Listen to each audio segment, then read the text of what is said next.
I'm very mindful that I had hopes and dreams, and I'm living the hopes, and I've achieved the dreams, right? But I also understand that I am the exception, not the rule. So in the first half of the second part of Jonathan's interview, pay attention to Jonathan's experience with realizing how some folks have more and some folks have less, and how that affected his life personally. Yeah, I particularly love the background story on the story that ended up winning Jonathan the Pulitzer Prize, which was about the financial mismanagement and the corruption of the Apollo Theater Foundation in Harlem. Good story.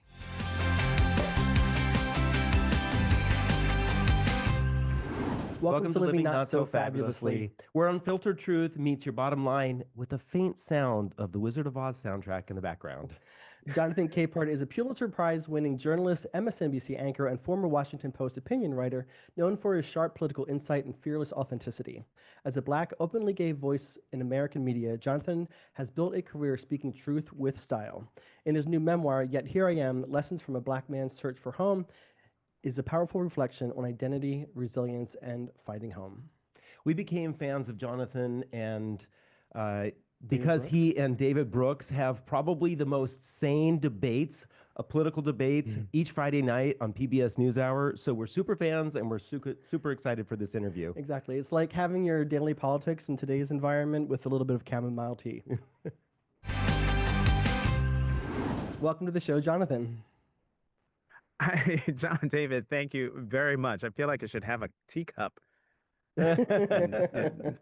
Tipping my we actually have ours. Oh. It's wonderful to be here. Thank you. So let's now pivot to your memoir here, Yet Here I Am. You talk about noticing as a kid. Plug. I love it. You talked about in your book about noticing as a kid that there were children who had clothing and toys and opportunities that you didn't necessarily have access to. How did those comparisons, especially in your early years, your formative years, form your relationship with money and what it meant to have it, not have it, and how you thought about your career or maybe acquiring money or security as you got older? Well, a couple of things. I mean, the toys thing, keep in mind, when I was growing up, my father died when I was 4 months old. So it was just me and my mom until she remarried when I was 16. And for my mother, this was the 70s and 80s. So when I was a kid in the late 70s, early 80s, and we would go to the mall, my mother would say, I am not going into any toy stores. Don't even think about it, not going. But if we go into Barnes and Noble, because that was the big, the bookstore in the mall, any book you want, I'll get it. And that was part of my mother's hammering away at education. I want you to read. I want you, and she constantly said, you are going to college. And it was sort of like a double-edged threat. The threat part being, if you are 18 and you are not enrolled in college, you are moving out because I am not taking care of a grown man. And so that's one part of it. But then when it came to just sort of thinking about where I was in the socioeconomic dynamic of everything in America, that part kicked in the 1980s. And I don't know how old you guys are, but in the 1980s, it was all wealth, glamour. It was Dynasty, Dallas, lifestyles of the rich and famous. I mean, it was all just consumerism. It was just abundance, everything. That's when we saw the McMansions sprouting up everywhere.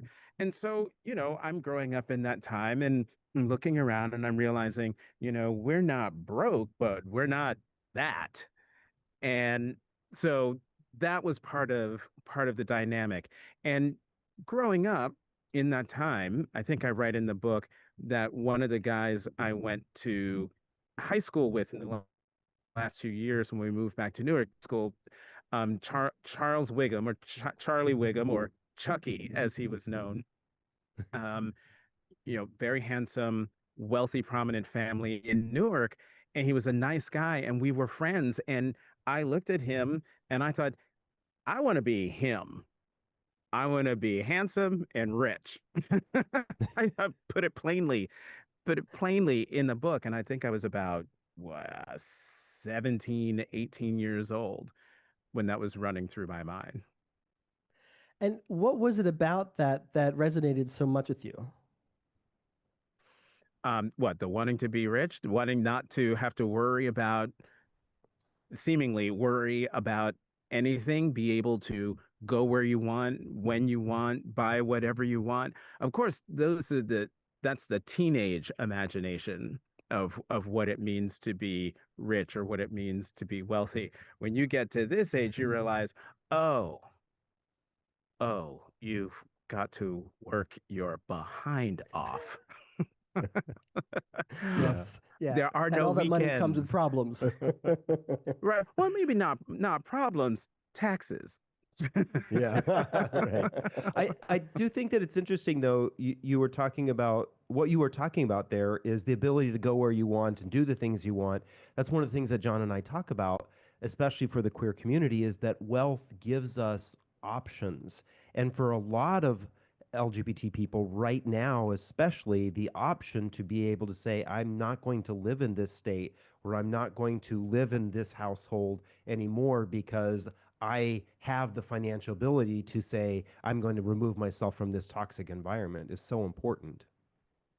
It's important, but the time that we're living in now, that ability to move and go where we feel safe, where we are comfortable, where our existence is acknowledged and doesn't put a target on our back, is even more limited now than it was on January 19th, Yeah. 2025. Right. And, we've seen families of trans kids who have had to leave their home states because of the target that state governments, the federal government have put on their children's backs. And now, we just talked about Obergefell, where's the safe haven? Even if you were to go to Big Blue, New York, or Big Blue, California, there's only so much Governor Newsom is going to be able to do to protect LGBTQ people in his state if the federal government, if the Supreme Court does things that reverses and takes away our rights. Absolutely. Yeah. One moment, Jonathan. We're going to take a quick break here.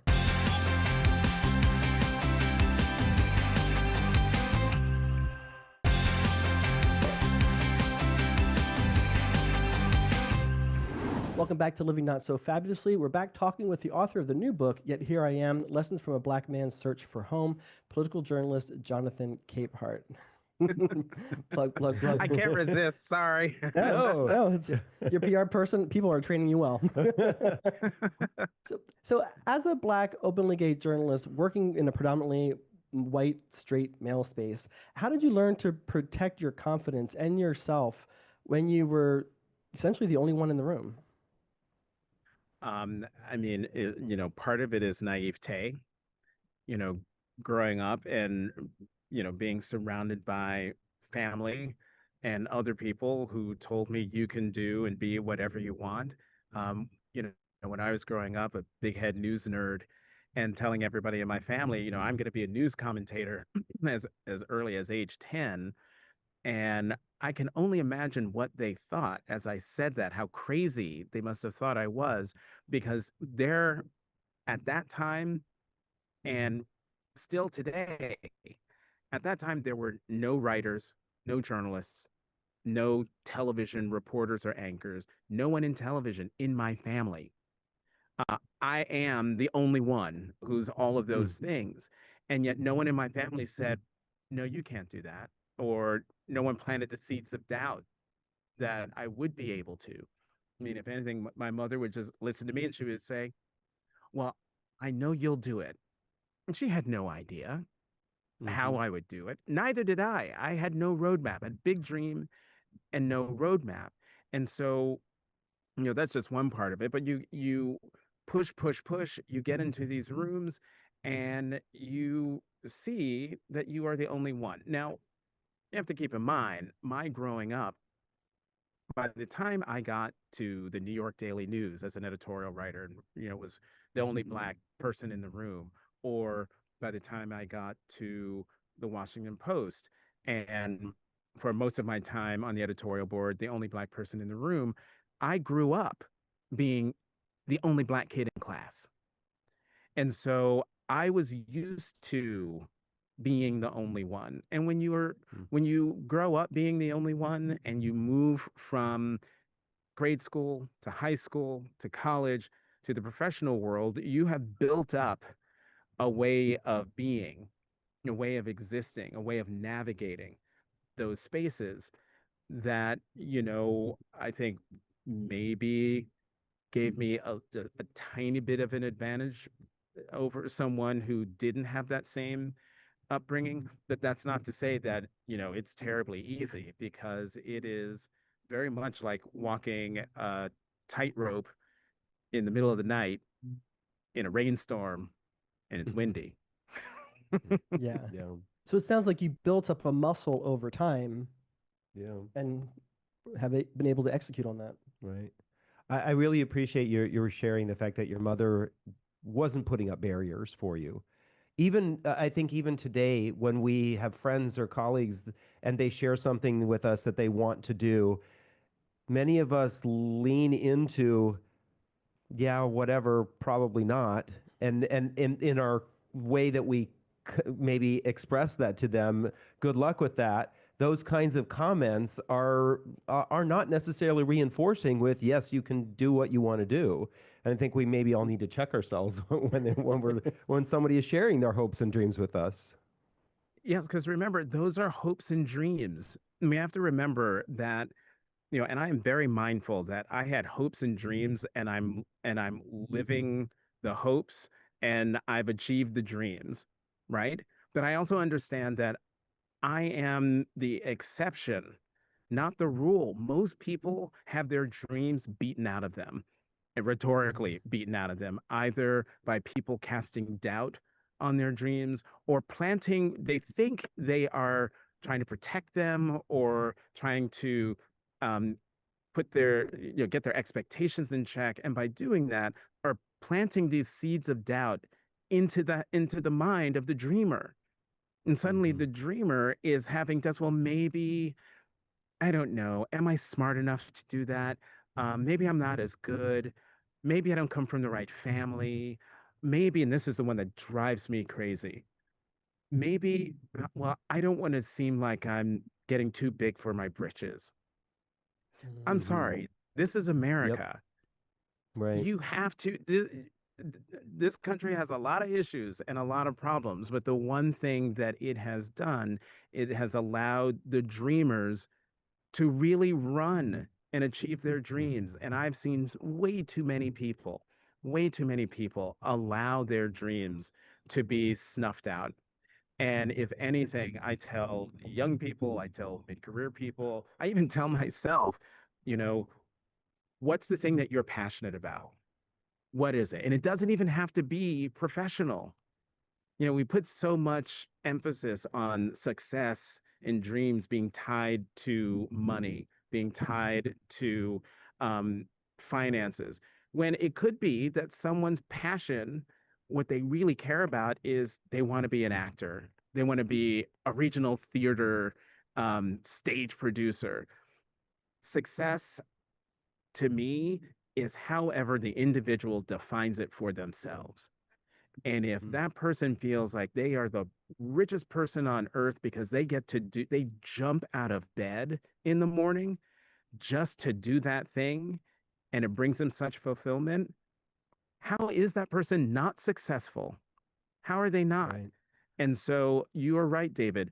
Folks should check how they talk to people who share with them their dreams, because if they're sharing their dreams with you, that means they trust you, because they know what can happen if they share their dreams and someone snuffs them out. It hurts. It does. So I'm curious, did your early awareness of income inequality and the books that you read, did that all form this inspirational outlook on life for you, help you manage your career, and I'm assuming also your finances? No, That's a great question, and I've never really thought of it that way. I guess as I've gotten older, I realize more and more that my empathy gene is very big, and I always, maybe it's the empathy gene, it's the reporter in me, where looking I'm sitting across from someone, I'm having a conversation with them, and as they're talking, I'm putting myself in their shoes. I'm literally trying to see the world through their eyes and from their vantage point. And you see someone who's struggling and they're doing all the right things, or they've made a mistake and they're trying to figure out how to get back on track. Um, those sorts of stories always grab my attention. Uh, and America loves a comeback story. America loves to build people up and then smack them off the pedestal like they're in American Gladiator. And then we all watch to see, okay, how they are they going to scramble their way back up? Are they going to have a second act? And Americans always love a second act. And I am always looking to see, well, how can I be helpful in that second act? I love that. I kind of feel like we're seeing that right now with Lindsay Lohan. She's having a great comeback story right now. So I'm curious. I've never won a Pulitzer Prize before. As a Pulitzer Prize winner, how did that moment change the way you saw yourself? Was that sort of like, this is what I've been aspiring to, or was that sort of an affirmation of everything you've been working towards? Or what did that moment exactly mean for you? Well, I mean, I would say it was an affirmation. It was certainly not anything I was gunning for, and certainly wasn't anything we were pushing for when we set out to try to save the Apollo Theater in Harlem, which is, what won us the Pulitzer. We were just trying to save a national treasure. And I remember this one state official, a former journalist, came up to me as the editorials were coming out and we were creating a commotion. We were also the only people out there doing it. The Times, the television stations had not jumped on yet. And he said to me, he goes, you're going to win a Pulitzer. And I looked at him like he had 12 heads. Like, what are you talking about? Win a Pulitzer? You are nuts. We'll never, no, I'm not even entertaining that idea. And yet, as I write in the book, I take you through, how we found out that we were finalists, and then how we found out that we actually won. That particular week, I, I must have lost a good 5-10 pounds because I could not keep anything down, because when the board's meeting, when the phone call should come. I think the phone call came in a day later. So by then we were all nuts. And when the call did come in, our editor was out to lunch out of the building. So by the time he came back, we were like feral cats. We were just racing around. But when he told us we won, and then we had to sit on that news for 5 days, 5 days. When it was finally announced, it was just otherworldly. It was surreal, at least for me, because again, that was never my goal. That was never my intention.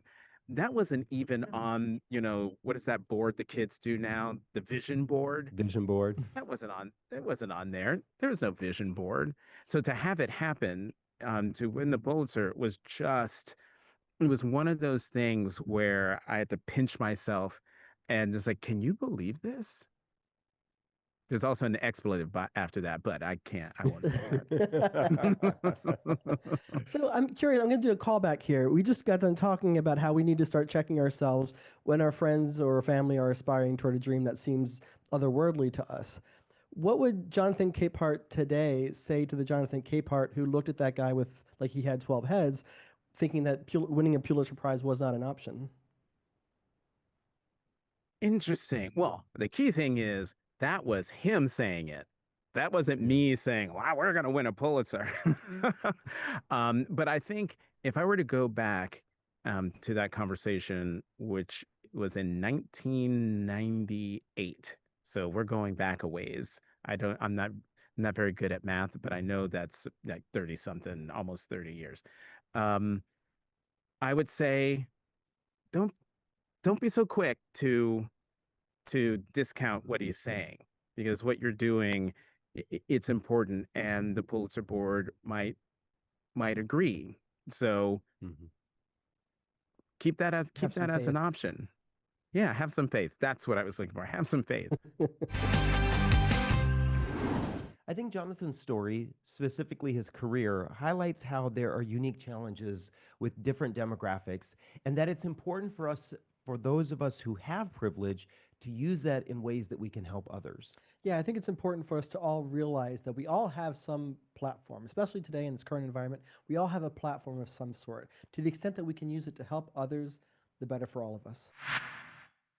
Thank you for tuning in. If you like what you see, scan the QR code to follow Yahoo Finance Podcast for more videos and expert insight. And until next time, stay fabulous.